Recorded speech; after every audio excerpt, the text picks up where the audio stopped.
Philippians 3, verses 12 to 13. Not that I have already obtained all this, or have already arrived at my goal, but I press on to take hold of what for which Christ Jesus took hold of me. Brothers and sisters, I do not consider myself yet to have taken hold of it. But one thing I do, forgetting what is behind and straining toward what is ahead. I press on toward the goal to win the prize for which God has called me heavenward in Christ Jesus. Basahin po natin sa Tagalog. Hindi ko sinasabing nakamtan ko na ang lahat o kaya'y naging ganap na ako. Sa halip, patuloy akong nagsusumika para makamtan iyon dahil ito ang layunin ni Kristo Jesus nang tawagin niya ako. Mga kapatid, hindi ko sinasabing naabot ko na ang ganap na buhay, ngunit isang bagay ang ginagawa ko ngayon. Kinakalimutan ko na ang nakaraan at pinagsisikapan kong makamtan ang nasa hinaharap.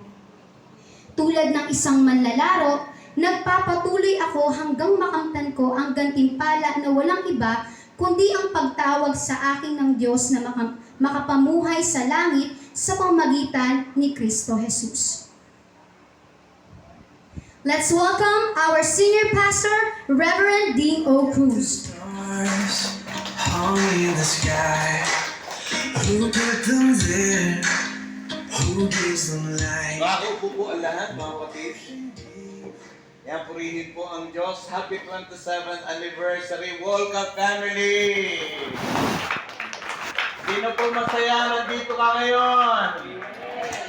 Ayan, ako kahit po mainit ang ating sitwasyon ngayon, alam ko po na masaya pa rin po tayo hindi dahil sa panahon ito, hindi dahil sa nararamdaman natin, kundi dahil mabuti po ang Panginoon.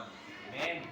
Amen po ba? Amen. Sinamahan po tayo ng Diyos mula pa noon hanggang ngayon, hindi po nagbago ang katapatan ng Diyos sa ating mga buhay.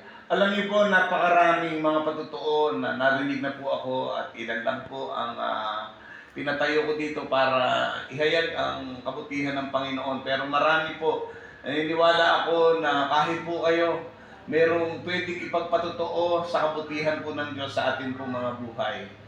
Amen po ba? Kaya lang, dahil kulang po ang ating oras and even ang aking time, no, para ihayag ang lahat ng bagay, hindi po natin magagawa.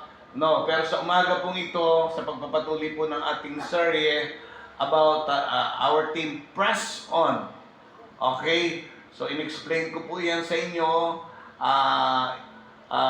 nung first Sunday of the month, no? Press On, galing po yan sa salitang Diyoko.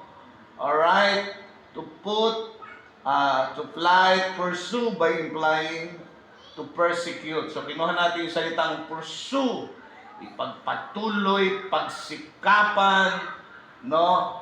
Anumang sitwasyon, anumang panahon, hindi tayo dapat hihinto sa pananampalataya at paglilingkod sa Panginoon. Amen.